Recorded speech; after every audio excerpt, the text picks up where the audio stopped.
Hi guys, welcome to Keeping It Simple Crafts. I hope everyone is doing good.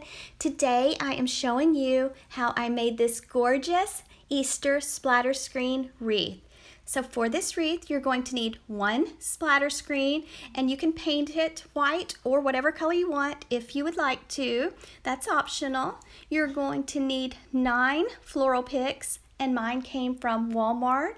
You're going to need some foam, some ribbon, and I am using the Gorilla Glue gun and Gorilla Glue sticks for this wreath. You're going to need a sign, and my sign came from Dollar Tree. First, you will want to remove the knob from your splatter screen, and then I just trimmed my foam just a little bit to make it smaller and a little bit more rounded edges.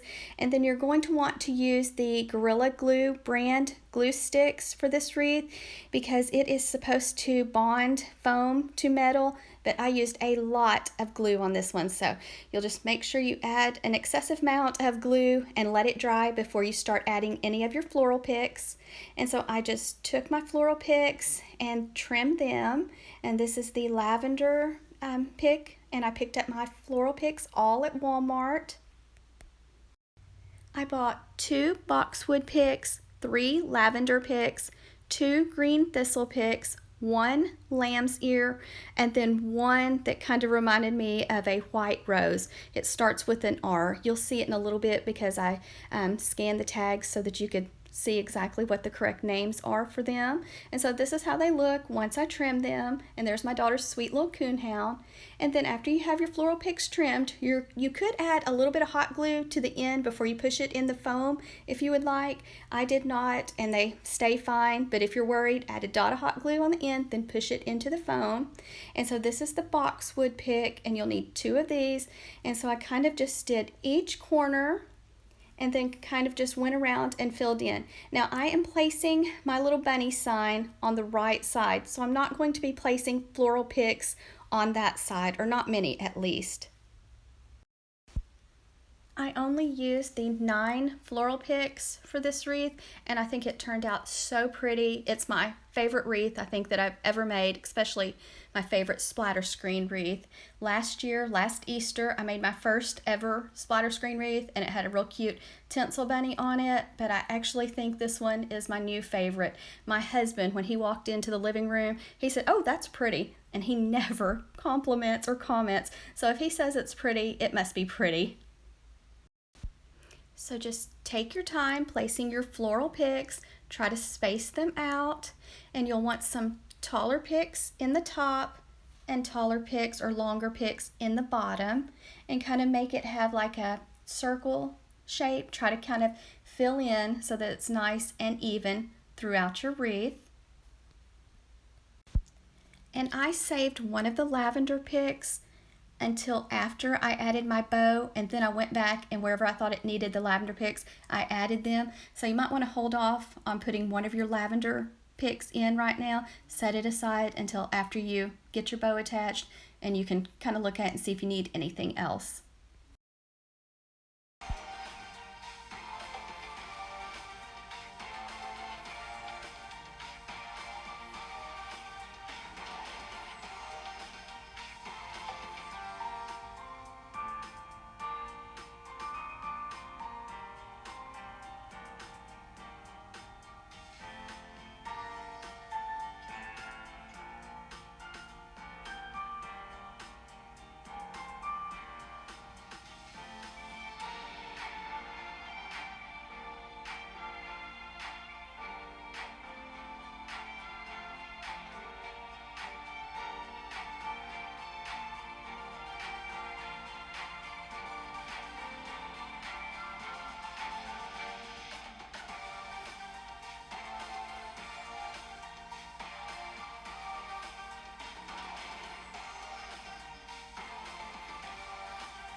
This ribbon came from old time pottery, and so you'll want to let out a tail and make your first loop. Keep it pinched tightly in your left hand. Go to your other side, make another loop about the same size as your first loop, and then you're going to go back and forth trying to make your loops the same size on both sides. Then let out a tail, and you'll want to have some floral stem wire close by to wrap tightly around the center of your bow. Make sure you get the wire tight around the center of your bow. That's very important to get the wire tight around the ribbon. You could use a pipe cleaner instead of floral stem wire. And then if you want to dovetail the ends, some people call it chevron the ends or fishtailing the ends. I usually just call it dovetailing, and that's where you put the pretty V in the ends of your ribbon or on your tails of your ribbon. And so to dovetail the ends, you're just going to take your ribbon and you're going to fold it in half with the edges going toward the left, then go to your fold and cut away from the fold, and that makes the pretty V. You don't have to do this, but it kind of dresses up your bow. Two things I wanted to mention. Spray painting your splatter screen is optional. A lot of people like to paint theirs before they start working on it. And also on top of the foam, if you wanted to, if you're afraid the foam will show, you can add some green moss or grass from Dollar Tree, hot glue it on before you start adding your floral picks. So that way you don't have to worry about your foam showing, but that's optional. If you have a floral pin, that's probably the best way to add your bow to this floral arrangement. I forgot to pick up some, so I just hot glued mine on, but if you have some floral pins, I would use a floral pin to attach the bow. And then I'm using my last lavender pick that I just cut into pieces, and I'm just adding them around the bow. And when you're adding your picks, I forgot to mention, you might want to kind of add them at an angle so that they kind of stand out.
I just took a piece of wire, threaded it through the top of the splatter screen, made a loop, and then it was ready to hang on my door. So let me know in the comment section what you think, and let me know what your favorite splatter screen wreath is that you have made. Thank you so much for watching. Thank you guys that always watch and comment and like and share. I really appreciate y'all so much. Y'all are just the sweetest. And if you have not subscribed to my channel, I would love to have you as a subscriber. And if you like this video, please give me a thumbs up and share. Thank you. I almost forgot to mention that in the drop-down box below, I will leave a materials list for you.